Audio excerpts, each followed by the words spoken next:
delighted to be here with Catriona Maton, who is a senior sister on the critical care unit at QA and you've obviously been seeing a lot of what's been going on through the pandemic. So thank you so much for coming on and talking to us a bit about your experience. Perhaps we could start with your role and what's changed about it, perhaps a bit of your situation. So my main role, I'm a senior sister on the critical care unit at QA. In normal times, I run a service of outreach nurses. So we would go from the critical care unit out onto the wards to see deteriorating patients, to try and prevent them needing to come into intensive care or critical care, or move them to the appropriate place.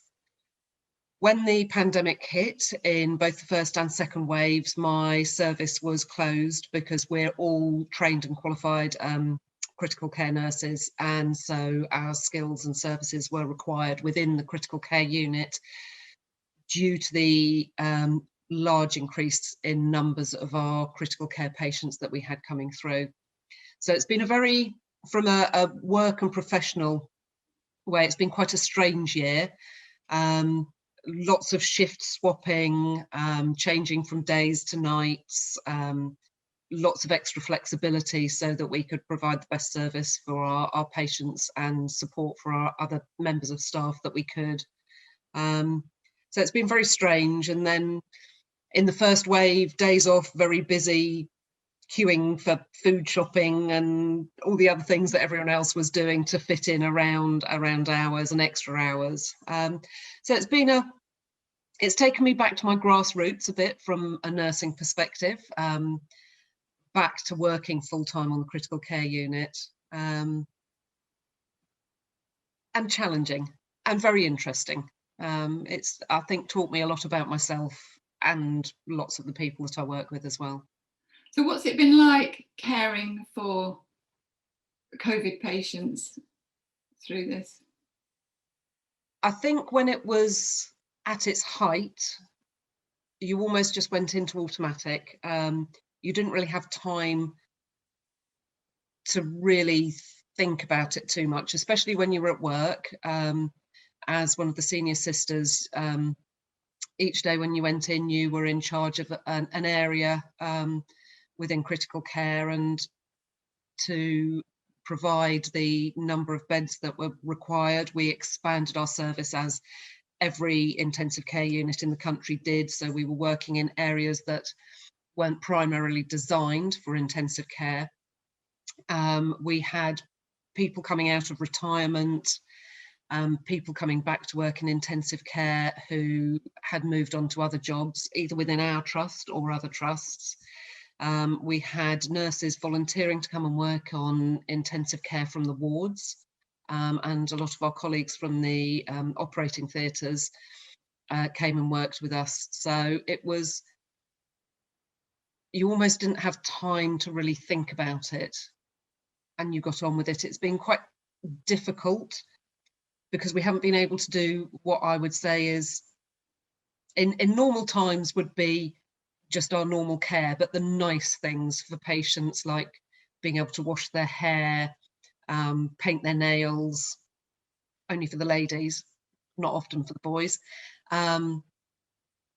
So it's been the care that our patients need, but we haven't been able to do all the extras necessarily that we love. And that's why a lot of us have stayed within intensive care, because you have that time to give those extras.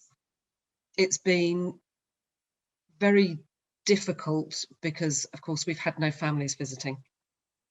The only time that we've had families in is for end of life care.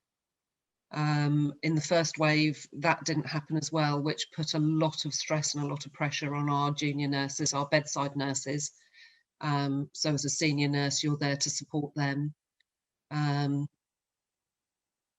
The second wave, that's been a bit different because families have been able to come in for end of life.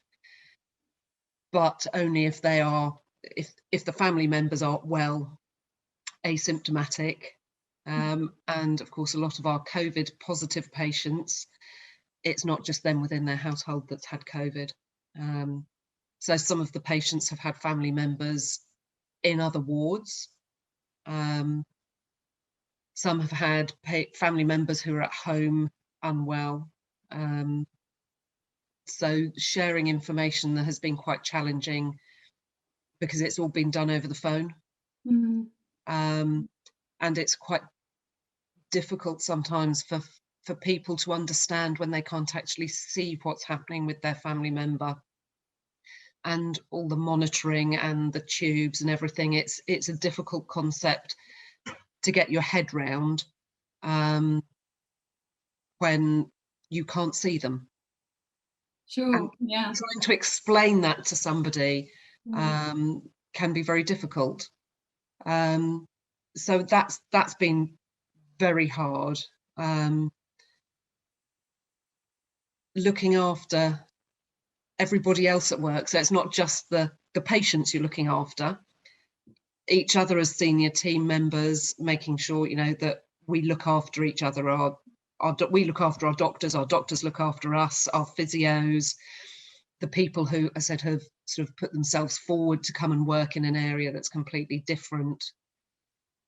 So it's been very draining, and it's often then on your days off, when you come home, that you have time then to sit and work through it, digest what's been going on, because it's been so busy that on a day-to-day basis when you're at work, you often don't have that opportunity. Also being at home, still running my household, looking after everything else, doing the shopping and housework and everything else. And then I think, as especially a lot of women tend to do, I always seem to be a little bit at the bottom. So it's been really important as well, not only for caring and looking after other people, but to care and look after myself, to allow me then to be able to do that care for other people. So my self-care's, I think, been very important as well over the last year. What kind of things have you done for yourself? I've done a lot of having nice baths and cups of tea and reading books, lots of walking along the seafront. I'm very lucky, I live near the sea, so that's great. And then my best friend, who I do lots of crazy things with, when we could get together for socially distanced meeting last May, we would go down to the beach and we would swim. And then her crazy idea was that why didn't we try to carry on doing it all year round? And that's been fantastic. It's been so great. And I think being outside, because obviously I work inside, I go into work at about 6:30 in the morning, and often we wouldn't be coming out till 9:30ish in the evening. So being outside, having fresh air, having that wonderful summer with all that sunshine, which was great. It was, yeah. That was really nice. The experience of the swimming and the water, and through all weathers. I was down there in a little light sprinkling of snow in January, which was great. All the way through to roastingly hot days, big waves where we've reverted to being kids again and leaping up and down in the waves and giggling. So it's been a wonderful release for a lot of stress and tension and emotion, because that has to come out. You can't, unless you can look after yourself, you can't look after other people. No, absolutely. So that's been my that's definitely been I think my lifeline, and having my buddy Nadia with me as a little bit of a sounding board and a debrief, I would say has kept me sane, but most people that know me well would maybe question that, because I do daft things like swimming in the sea in freezing cold weather. But that's been great. So the self-care of myself, and going quiet places. It was great in the first wave when we had open church, to just be able to go down to St James's and just sit there in quiet and calm, having gone from noise and lots of frenetic activity and energy, to just have that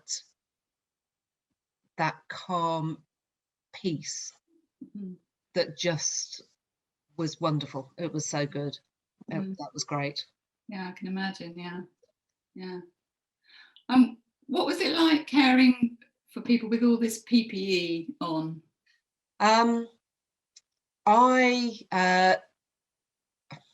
You could say I've been quite lucky. I obviously have an odd shaped face, so when we were fitted for the tight masks, they didn't fit me. So I have to wear a big hood. Some people may have seen it on the news, because they were developed down at Southampton. So I have my hood that circulates air and blows in my ear a bit, but is more comfortable than having the very tight masks. We all had lots of problems with facial sores, especially in the first wave. It's very hot. It's quite claustrophobic. It's a bit cumbersome. The advantage that I have, and for some of our patients, is that the hood has a transparent front, and so they can see your facial expressions. They can see they can see you smiling. I think that's something that so many people have missed. We've all started smiling with our eyes. Yeah. Because you pass someone in a shop or something like that, exactly, you can't see, all you can see is eyes. So it's been nice, I think, for the patients, with those of us who use the hoods for our PPE, that they see more facial expression. And I've enjoyed that, because you speak so much with the whole of your face. It's not just your voice. Yeah. Some people who actually rely quite a lot on seeing someone's lips, being able to partially lip read. I think a lot of people do. Yes. And they've struggled. Just recognizing people out and about with just a mask on, it can be challenging sometimes. Like, who is that? Oh, it's you. Yeah. Especially in the winter, you pass someone in the street, they've got a hat on and a mask, and it is literally just a pair of eyes, and they say hello, and you're like, hi. And I'm not sure who you are, but you obviously know me, so I'll say hello. Exactly. Yeah. Who are you again? That's right. And it's been hot and unpleasant, and just down to things like, we have to shower at the end of work before we can leave, to reduce the risk of any cross-contamination coming home. So it's just changed a lot of things within our activity and our normal routines, and it's been hard. But I have to say, I take my hat off to the girls that have had, and guys that have had to wear the tight-fitting FFP3 masks, because they can be quite challenging. But we've learned how to manage a lot of the problems that we've had with them through facial irritation and facial sores. And it now is, to wear a face mask just feels normal. Right, yeah, it's got so used to it. Because when we're not wearing the tight FFP3 masks, then we wear the normal surgical masks from as soon as we step through the door of the hospital until we leave. And the only time you take it off is to have food and drinks. Although there are some times where I I think a lot of us have tried to eat through them because they've become like a second skin. You forget that they're on and you sit down with your dinner and you suddenly realise that you can't eat because you've still got your mask on. It's just become second nature. I can't imagine what it would be like to not have to wear one. No, it's going to be very strange when we don't, when we don't have to wear if, them again. I have to say, though, I'm very lucky that the area that I work in, because we have a lot of very sick patients, we've been very well supplied with our PPE. So yeah, you know, I think we've been very lucky, and it's now just normal. But I would quite look forward to not having to do it. When it was at the peak, how many patients were there, and how much greater was the sort of demand on you than usual? We normally run 2 intensive care units, and we stepped up to running 5 at QA. We were better off than some hospitals. The first wave, we prepared for it to be much busier than it actually was. And so the second wave, I think we were quite fortunate that it was that way round. The second wave, it was like, okay, we're getting busy. Oh, now we really are quite busy. Okay, now we're opening up another area and we've got more patients there than we did the first wave, and now we've opened up a 5th area, which we didn't have to do in the first wave. But there were very, very well laid plans right from last February, right, as to how we would cope. It's not just been intensive care. Our respiratory wards, and the nurses up there, the medical teams, they've been swamped as well. And it's nice, I think the public, thank you very much, have very much done their part, and you can just feel the pressure has really come off from a COVID point of view. And you can just feel that it's easier. We've all just taken a little step back, a little step down. Even some of my friends and colleagues at work, through especially the nursing and medical perspective, obviously we have very strong links with the military, have said even when we've been out in war zones, it hasn't been like this, because it was just so much going on in some places. And it was, when I think about it now, I think, how did we do that? But you just sort of put your game face on when you go in, and you just get on with it, because you don't have any choice. This is really what I signed up for. Very many years ago, I signed up to look after people and do the best that we can for our communities. And it's like, well, why wouldn't I? You just get on with it. Yes, and it got to such a heightened state. Yes, and we were lucky we never got to a stage where we were getting worried that we wouldn't have the ability to admit our intensive care patients. So yeah, that was good. And hospitals would support each other. There was mutual aid support between hospitals. So yeah, but it was something that I don't think any of us had ever considered. No. That we do. You know, I worked in intensive care when we had sort of the swine flu sort of pandemic.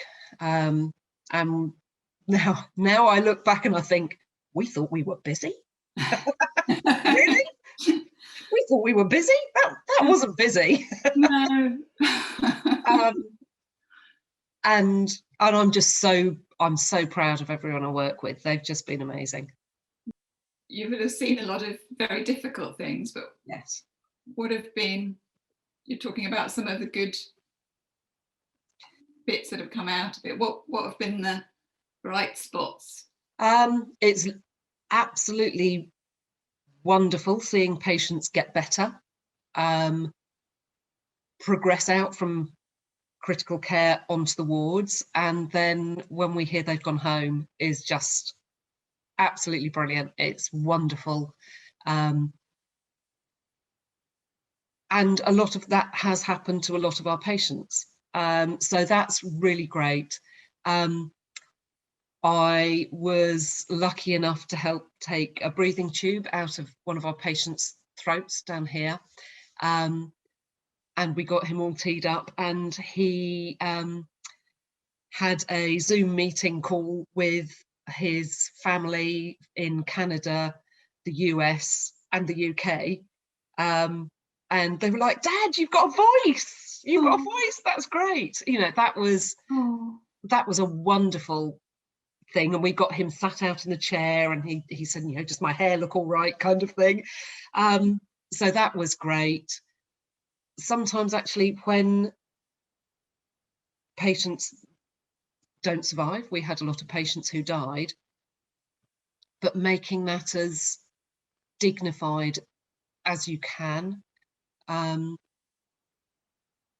being able to involve the families, especially in the second wave, that's actually been a very satisfying part. So in a slightly strange way, actually that is a bright thing, that families have been able to come in and sit with their loved ones and hold their hands and talk to them, and tell them they love them before they die. Yeah. So that's fantastic that we could do that. Yeah. Yeah. We've had a lovely, there was a lovely scheme, especially in the first wave, where a lot of the community knitters have done us proud, and they knitted lots of hearts.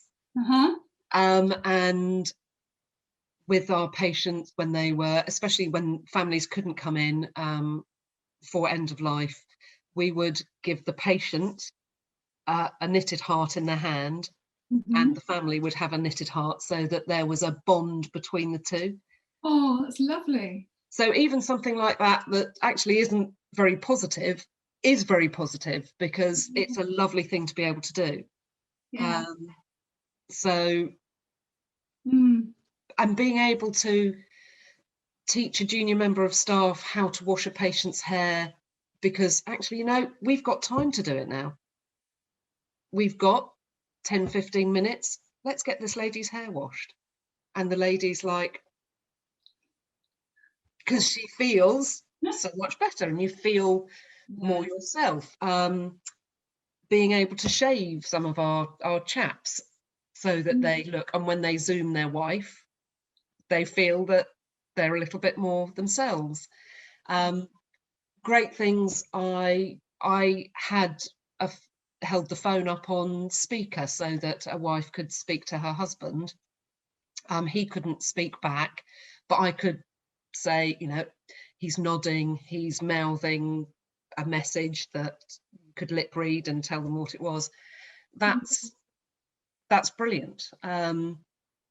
I had a patient who I knew had a Christian faith, and we weren't having our clergy coming in, and I said to his wife, "Would you like me to say a prayer with him?" At what point in time she probably burst into tears, and I'm like, don't do that. But that meant so much to her. Yes, and you could do that with them. Yeah. So in a lot of darkness, there's been an awful lot of really good. Yeah. Yeah. Nice stuff that's come out. Yeah. And you've talked about, your faith a bit. So how's your faith been in all I of think it's been quite challenging because a lot of it has been very dark, and you can't always see the light when you're stuck in. It's a bit like being stuck in a box. It felt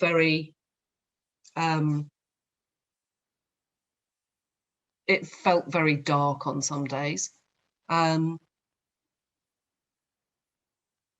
it's challenged a lot of things maybe that you feel and you believe, but I think it's also helped sort of bring out a lot of the characteristics that I think come with a faith and a belief, whatever your faith is, because we've had a lot of patients who have a very strong faith which maybe isn't Christian, but also being able to, and maybe that's part of my faith, that you can recognize that that's important for someone. Yeah. So maybe that's part of my faith and my understanding, that to be able to facilitate morning prayers. There's a great little gadget that a family bought in, that's the Quran for hospitals. Oh, yeah. And you could play it, and for knowing that for the patient, but also for the family, that's very important. And just, I think a lot of my faith comes through with thinking about how I treat other people. And when you're under times of stress, it's not just you that's under times of stress, but other people are. And so being able to be gentle and patient, to give them time, to be supportive, is, I think, part of my belief and my faith system that I've been able to draw on to get the best out of me as well, because I very much think that I should be nice to other people, because I think that I'd like them to be nice to me. And so to treat people as you feel that you should be treated, Yeah. and to be respectful, and to be supportive, and to listen. Yeah. Sometimes just to sit very quietly and not actually say anything. Just be there. And just be available for other people. So I think it's been difficult. I have another one of my team members, and she'd quite often say, I'd get to work and I'd just sit in the car and have a little prayer, because that set me up for the day. It's been quite nice to utilize our chapel at work. Yeah. Just again to sit and also almost have a conversation with God, to offload all of your stuff. Yeah. But also then to say, keep an eye on us, won't you, up there? Yeah. Look after us, and support us. Where have you seen God in it all? I think just in each other, sometimes very much in families, sort of showing their love for each other. Some of our patients who have died, and their families, I think losing a loved one is always very difficult, but I think if you have a faith that sometimes knowing that that's not the end for that that person, it's the end for that body, but not the end for that person. And hearing some of the families with their loved ones, but I think a lot of where I've sort of seen God would be just in people's care for each other, and for their patients, the little things that they have been able to do that are just so lovely and so gentle and so valued, by the staff and the patients and the families. But sometimes it has been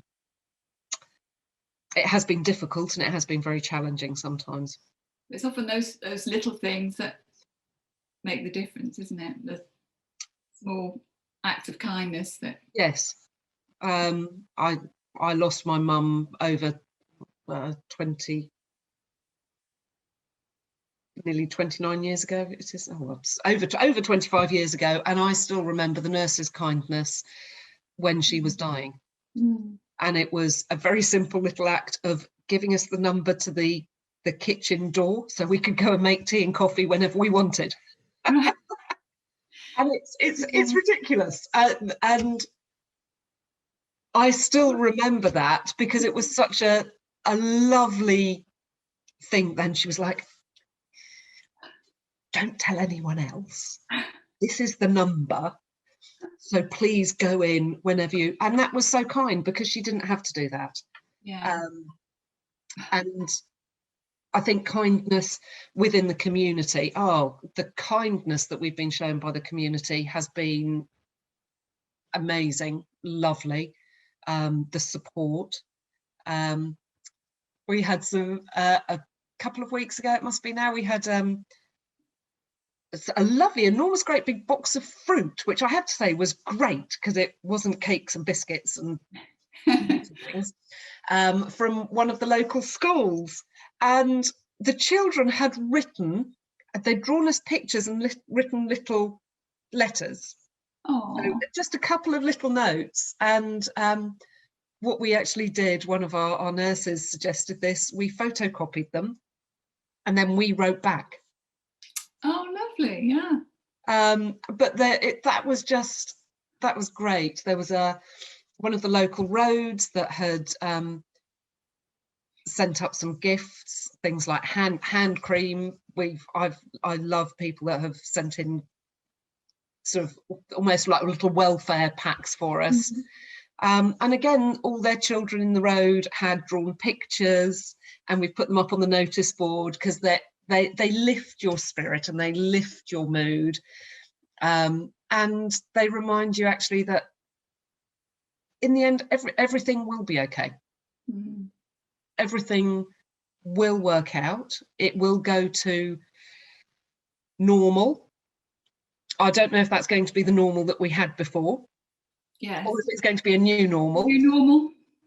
But it's been, the outpouring of appreciation from the community has been really touching. Really touching. That's great. So how is it? What's the situation like now at the hospital? We have much fewer COVID patients. The hospital's still quite busy. We are starting to increase our operating theatres. We still did a lot of our big cancer operations during COVID, because we kept we would see some of those patients come through to intensive care. So we had an intensive care area for non-COVID patients, because everybody gets tested when you come in. And so to protect those patients and to protect some of our staff who were at high risk, they would work with non-COVID patients. So, and it just feels like, it almost felt like we were a bit of a pressure cooker, and you could feel the pressure building as we were getting busier, not just intensive care, throughout the whole hospital. And someone's just let that little pressure valve on top of the pressure cooker go a little bit, and you can just feel, that it's just settling more. The most recent lockdown has really taken the pressure off within all of healthcare, but definitely within the hospital. That's good. And now the vaccine's coming, so the vaccine rollout's helping. I had my second one this morning, so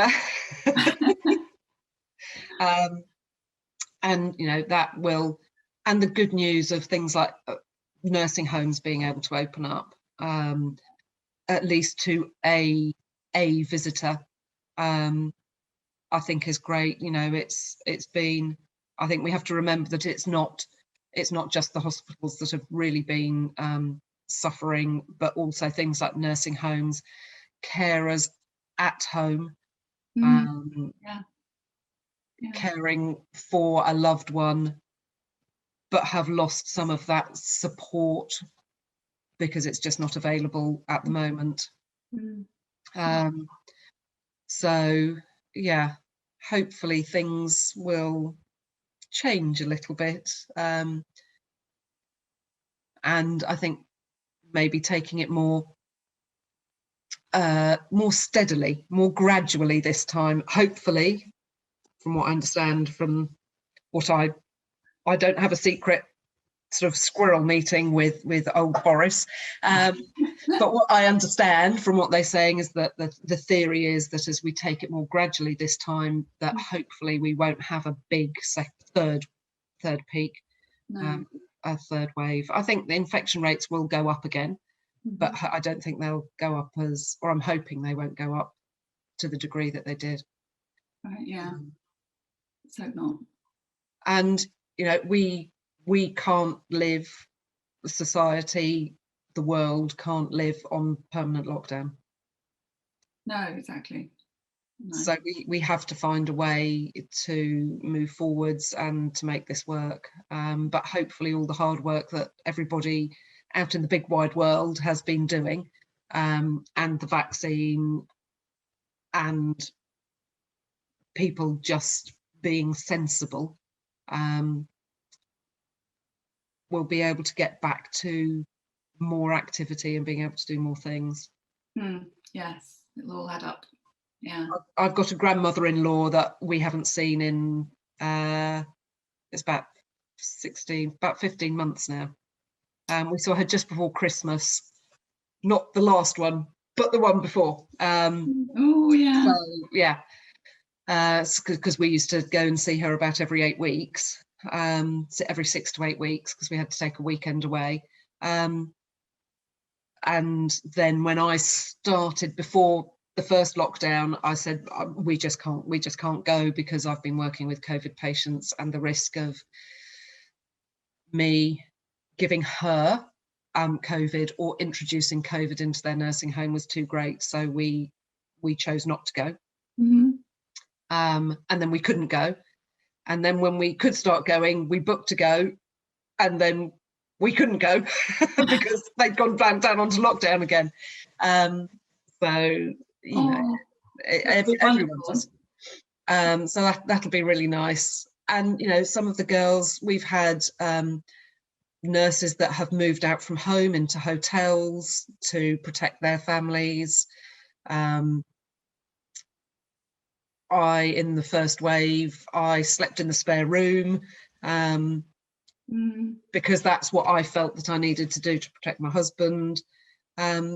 So but everybody has made sacrifices, and sacrifices that we never imagined we would, be that employment, socialization, the sacrifices of attending your place of worship.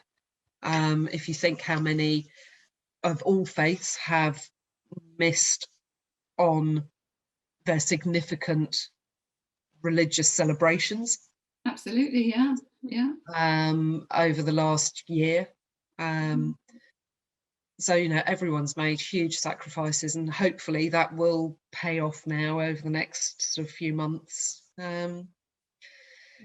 So I've got my fingers crossed. Let's hope it's going in the right direction, yeah. So how could we pray for you and for the hospital? I think it's really lovely when I was thinking how I could describe this when because I've been seeing a lot of our services obviously online, and now being able to go back to church. I was there on Sunday just been, and even just knowing that people are praying for you.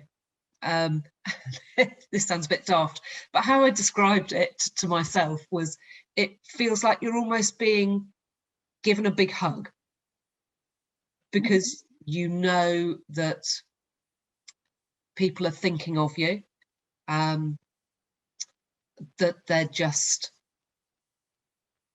praying for you to be supported, praying that we as groups of individuals, as teams, can provide the care that we need to. And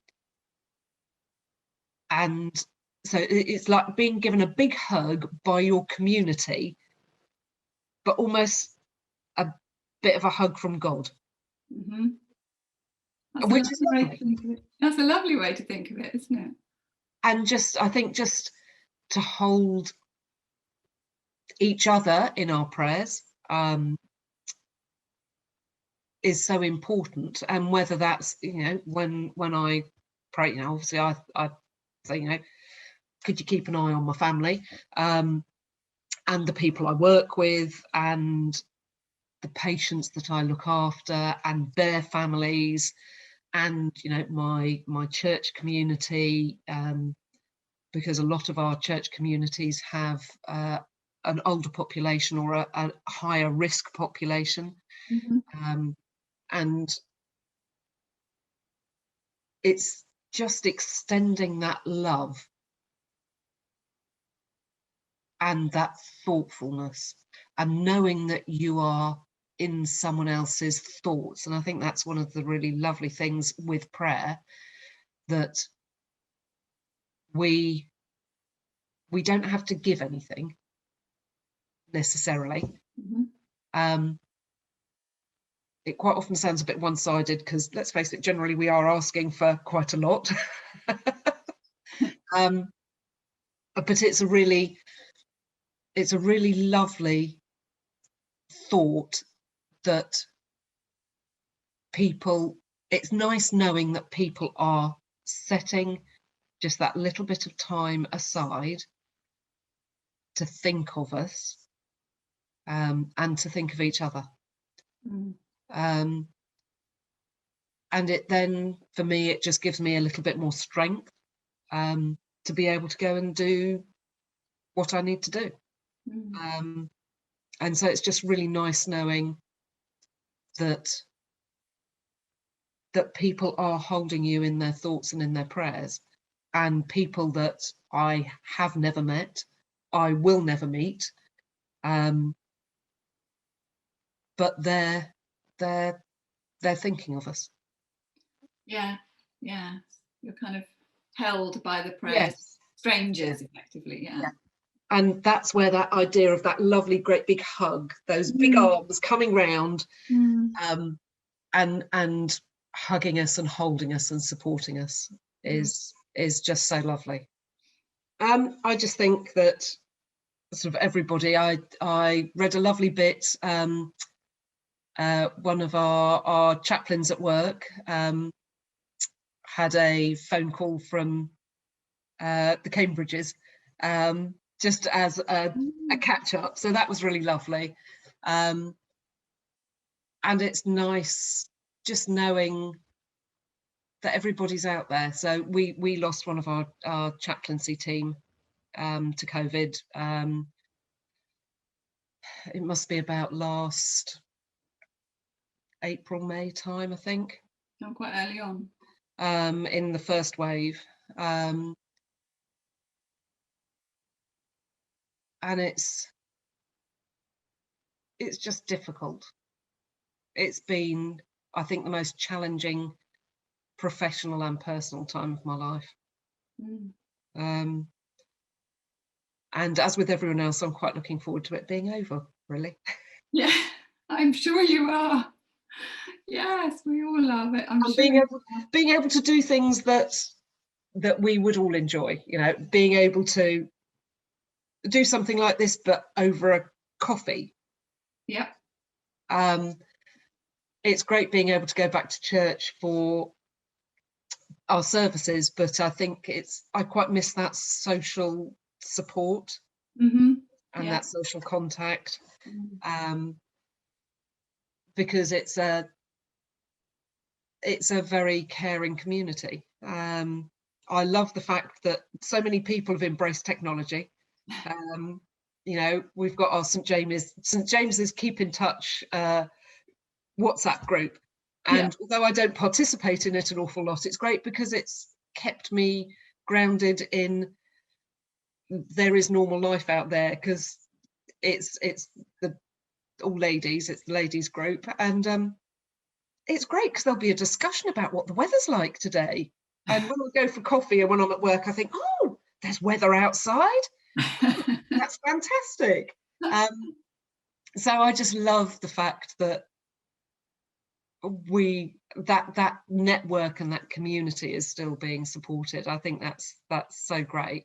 And I love living in sort of Southsea and Portsmouth, because it is, although it's an enormous area, you walk down the street and as long as you do recognise them in the hat and the mask, you can nearly always see somebody that will stop and have a little chat, ask how you are. You get to catch up on how they are and how the family are and how are other people that they know. It's a lovely way of sort of just knowing that people are people's lives are still carrying on. Yes, and they're connecting. There's connections happening, and something normal's going on. That was one of the things that I actually asked Father Paul when we were talking about earlier on in this second wave, about what our feelings were on the PCC about keeping the church services going, stopping the church services. And I said one of the things that I asked was, it's great that, you know, we have all this technology and everyone's live streaming services so that you can participate from home, but how many people don't have that technology that actually would normally come along to a service and sit and have a chat and have a coffee afterwards, that can't do that because you don't have that capability to participate. And I know it was great getting phone calls from Father Paul or Father Hugo, just a little touch base. How's everyone going? Which is really, again, that's really lovely seeing that. And I know my friend Nadia, who only joined our congregation, she's been coming to church with me intermittently for a while, since I got married at St James's. So over the last six years or so, but she's only really in the last sort of year before COVID was really starting to come more frequently. And she just joined onto the electoral roll not long before COVID, literally. Yeah. just as it was starting. And in the first wave, she said, oh, I had a phone call from Father Hugo. It was wonderful. She said, it never even crossed my mind that, because she had to shield, that they'd phone up to make sure I was all right. I was so touched. And I think that's similar to, so when you were saying about praying for us, it's that hug. Yeah. It's that care shown to each other. Well, thank you for sharing so much and so openly with us. It's been an absolute pleasure. Thank you so much for taking the time to talk to us. And that's lovely, Catherine. Thank you very much. And hopefully we'll get to come and visit you up at the cathedral in the not too distant future.